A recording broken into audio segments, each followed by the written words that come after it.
It is so hard to call this game, given the fact that the two teams have been very inconsistent so far, very hard to predict how it's going to turn out. Let's now welcome in Frank Leboeuf and Mario Melchiot to talk more about it and to see what their thoughts are on how it will all go down. Mario, let me start with you, because Potter has said that he may give a debut to Mykhailo Mudryk. What do you think of this signing? It's a very interesting signing. I've seen him, we haven't seen enough, I don't want to say about it, but enough to say that he's very direct. I've watched Chelsea because I was at the stadium in the last game against Palace, and you could see actually what the difficulties were.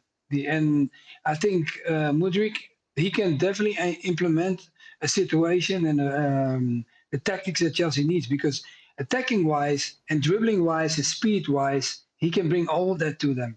And that's exactly what they miss. They don't have that direction in the sense of like really going to score a goal. And I think this player can create a lot of danger.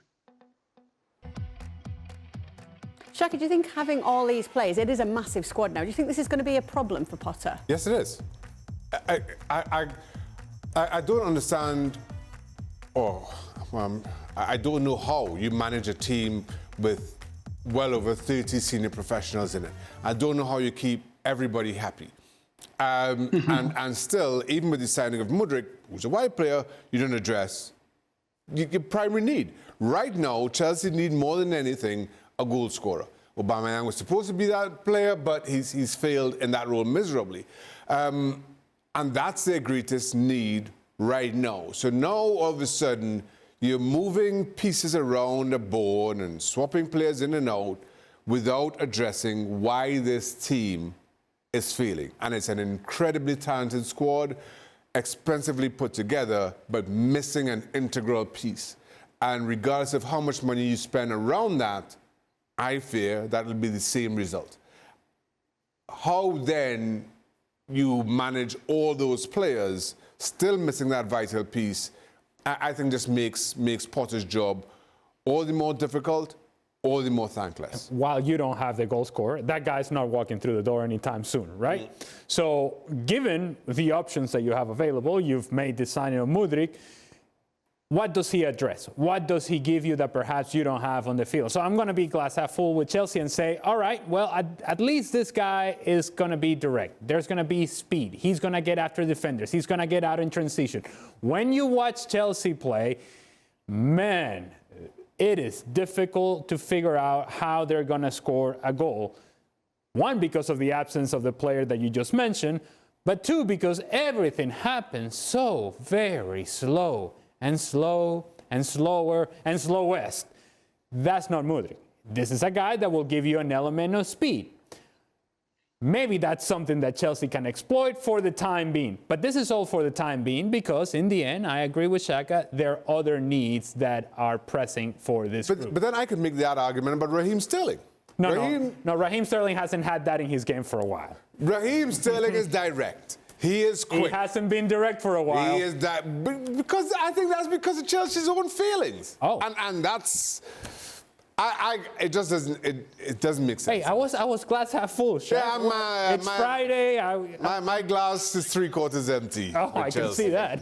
That is also not it when it comes to the signings. They've got Madueke from PSV. What more can you tell us about this player, Mario? No, they definitely got a player. Look, what the guys were talking about. When we were at the game, fortunate, I bumped into one of the key scouts of Chelsea, was Christopher Viville, that they brought over. And he mentioned this player too, they were always going after him. He's a young kid. He was at Palace before, went to Spurs, and then he is supposed to get a deal at Spurs. Didn't sign a deal because he wanted to go to PSV. I understand the setup for PSV is very safe, very comfortable in the sense of developing players. And you have great ones coming from there, Romario, Ronaldo. It's always been a place where it's down the south of us because Ajax is in Amsterdam, but it always was a tough battle against each other because we always felt like PSV was the only team that always had great talents. This kid coming from there, he's a young boy.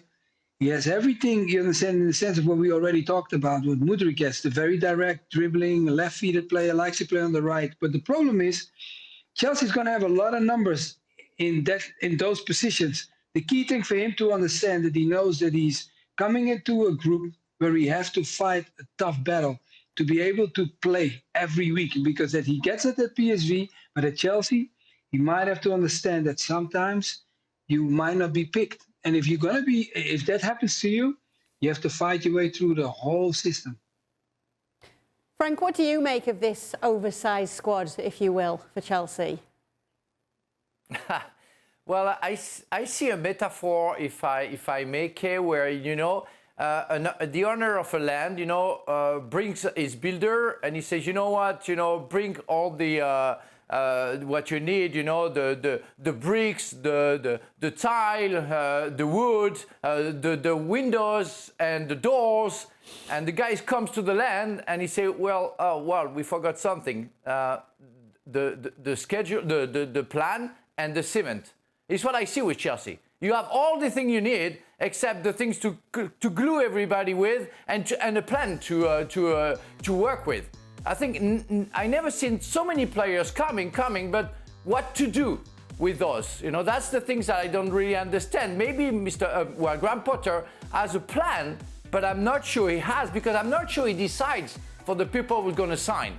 And he has to deal with all those names, all great players. Yeah, there is nothing to say about those players. But how do you make those players sticking to each other and making work with each other? That's the main thing that you have. Even Manchester City never worked like that. There was a plan, and you added a player, then another one, to make sure that it feels or it goes with your ideas of the football you want them to play.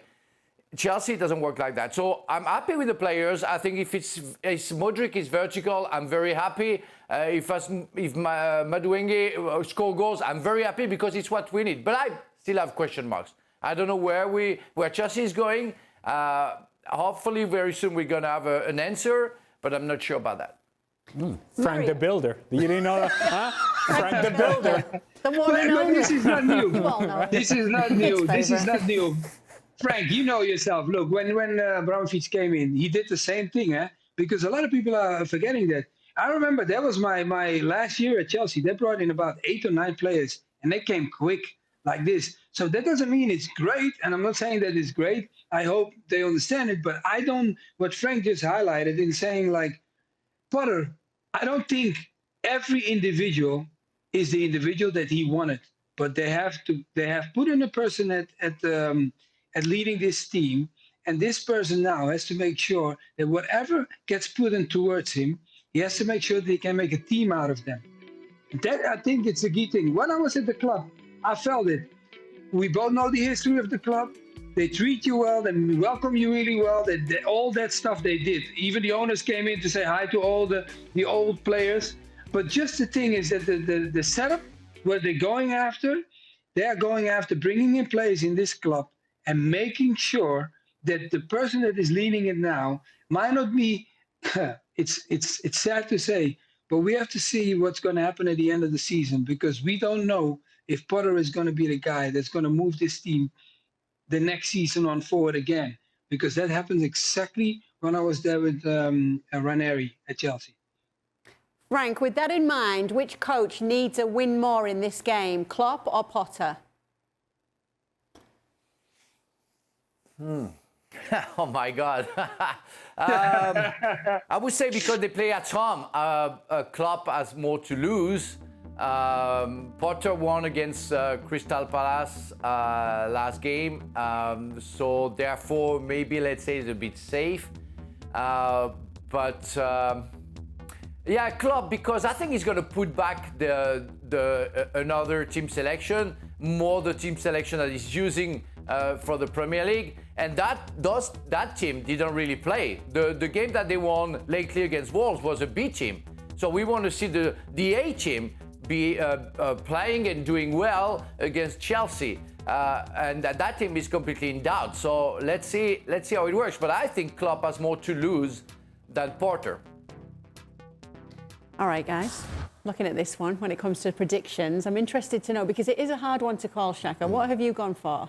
I went for a draw. And one of the main reasons I decided on a draw was you sit and look at both these teams, and you ask how they're going to win this game. Where does that winner come from? And I keep coming up blank for both. For both these teams, and you sit and think, who's going to be the difference maker? And you're just left scratching your head. And in the end, I think that underperformance of both these teams just cancels each other out. Maybe somebody steps up and has the best game of the season that they've had. But again, we've been waiting for both these teams to turn that proverbial corner all season long. It's not come. And I just think this is going to be an extension of both of their respective seasons. So it's a draw for all the wrong reasons then. All the wrong reasons. I'm gonna give it a draw as well, but I'm concerned. I'm concerned, Shaka. Remember, you're a glass half full kind of guy. I'm concerned because Frank the Builder also has it as a draw. So. Well, we should probably get Frank the Builder's reasoning for that, because I want to know something from Mario as well. But Frank, why have you got a draw? Well, because we don't know where to go. You know, it's a nightmare to really guess what we're going to get from those both teams. So I think it's only being wise. And it's only Kay Murray we can go for Correct. Liverpool, because she ate so much Chelsea because we beat you twice. It's why, you know, in 97 and 98, you know, in the FA Cup, in the League Cup. It's why you put Chelsea. Liverpool, sorry. So, yeah, otherwise, if you're a wise person, a concerned person, you know, you have to go for a draw. That's it.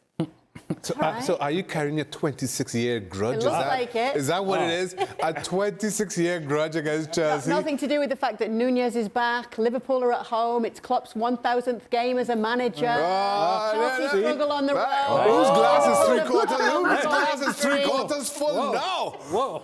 Whoa, you know, that was wise and concerned. Mario, why are you sitting on the fence? Because I don't see any goals coming from anybody. You know, like, I mean, Liverpool is struggling up front. I don't see really happening. The only thing, okay, if Salah plays against this young kid, what they have, Hall, maybe could they have an opportunity? But at the back, they don't look comfortable. Chelsea don't look comfortable at the back. So I feel like they are both in the same problem. So that's why I went for my draw.